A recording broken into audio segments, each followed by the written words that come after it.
Before California Adventure, Disney was planning a very different second park in California, WestCOT. WestCOT would have been exactly like what it sounds, a West Coast version of EPCOT, except quite a bit bigger in scope.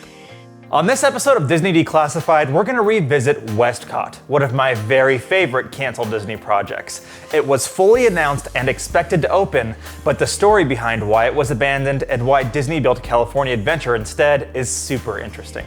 In 1984, Disney was in dire need of a corporate change-up. They brought on a couple of fresh faces, Michael Eisner as CEO and Frank Wells as president. Eisner proved himself to be a force of business, while Frank Wells prioritized supporting Disney's creative teams, such as Imagineering. The two of them were exactly what Disney needed, a leadership team to accommodate growth, while also ensuring that Disney's creative spark was kept well lit. Now, to fully understand WestCOT and Disney's other plans for expansion in California, we need to go back a bit, back to when Walt was first securing investments for Disneyland. Walt always knew that his park would be a place that people would travel far and wide to visit. For that reason, he knew he'd need a hotel very close by, but he didn't just want to leave that for anyone to build. He wanted to make sure that the Disneyland Hotel met his standards of safety, quality, and cleanliness, but he didn't have any money left to build it.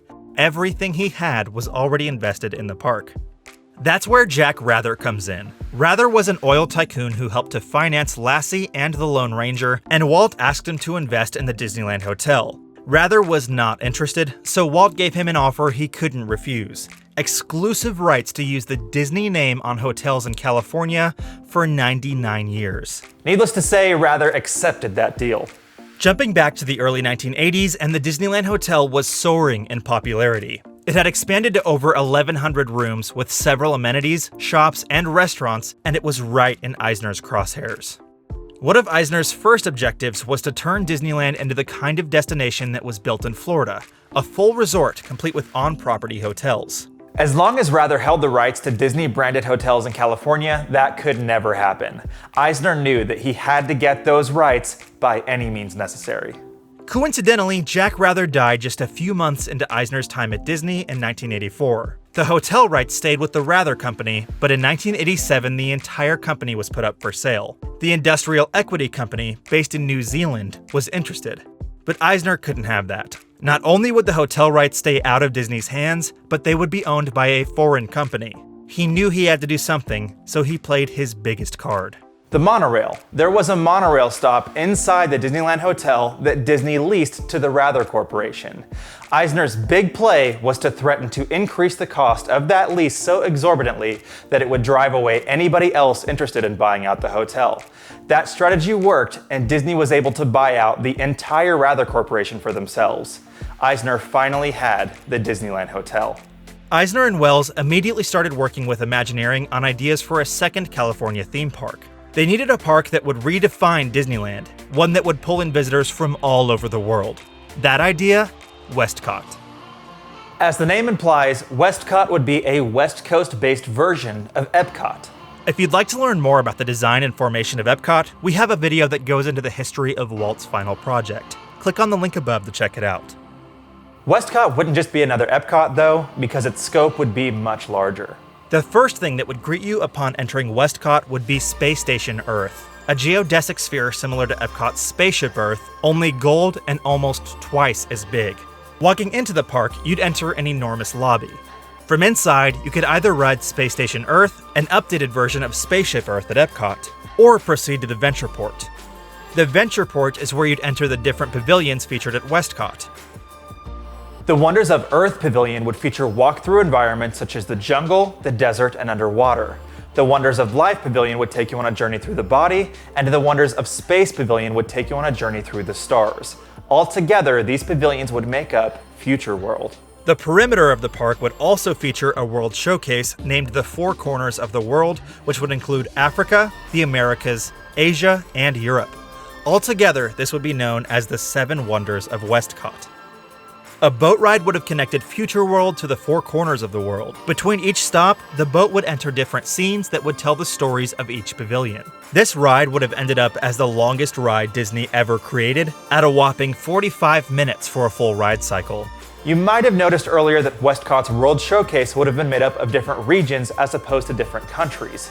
This would have allowed the Imagineers to create concepts without being limited to specific cultures or histories, a problem that routinely comes up at EPCOT. The Americas Pavilion, called the New World, would have featured a 1920s version of North America in order to complement Main Street at Disneyland. Mexico and Canada would have been represented in the Americas as well. The Europe Pavilion, called the Old World, would feature several European experiences. The main attraction in this area would be a James Bond-style chase on board the Trans-European Express, with famous European landmarks zooming past the windows outside. The Asian Pavilion would feature a roller coaster called Ride the Dragon. This roller coaster would have straddled the Great Wall of China, ending in a trip right into Dragon's Teeth Mountain. And lastly, the Africa Pavilion would have featured a whitewater raft ride down the fictional Congo-Bezi River. Now, all of this for sure sounds pretty awesome, but the best part about World Showcase at WestCOT was that each region would have its own hotel. Guests could stay the night inside WestCOT and bounce around the different regions for each night of their stay. In addition to WestCOT, Eisner was planning on taking full advantage of his new California hotel rights by creating an enormous hotel district just west of the two parks. This district would have housed nearly 5,000 hotel rooms spread across 4 different hotels. At the north end would be the Magic Kingdom Hotel, to be themed similar to the Santa Barbara Mission. Moving south, next would be the new Disneyland Resort, which would be themed similar to Florida's Grand Floridian Hotel. Next would be the original Disneyland Hotel, but it would be extensively updated and revamped. Lastly, there was the WestCOT Resort, with several shops and buildings spread across a lake. Other additions to the property would be a huge theater complex called the Disneyland Bowl and a shopping and entertainment area. Honestly, all this sounds great. I'm a huge fan of California Adventure, but WestCOT sounds even better to me. But with the park fully announced and expected to open, what happened? A lot of different factors contributed to the abandonment of WestCOT, but one of the most serious was the failure of Euro Disney. We'll have a video covering that project and why it failed in the future, so be sure to subscribe for that, but all you need to know is that it lost money. A lot of money. That whole thing caused Eisner to pull back the scope and budget of several projects, and the $3+ billion WestCOT got caught up in the mix. Also, right as the reins were being pulled on WestCOT, Frank Wells passed away in a helicopter accident. The Imagineers' creative supporter was gone. This ushered in a time of increased financial pressure for Disney leaders across the company, and the theme park suffered. This led to another park that failed Disney when it first opened, Disney's California Adventure. But we'll get into the history of that park and why it failed in another video. Until then though, be sure to subscribe and we'll see you again real soon on the next episode of Disney Declassified.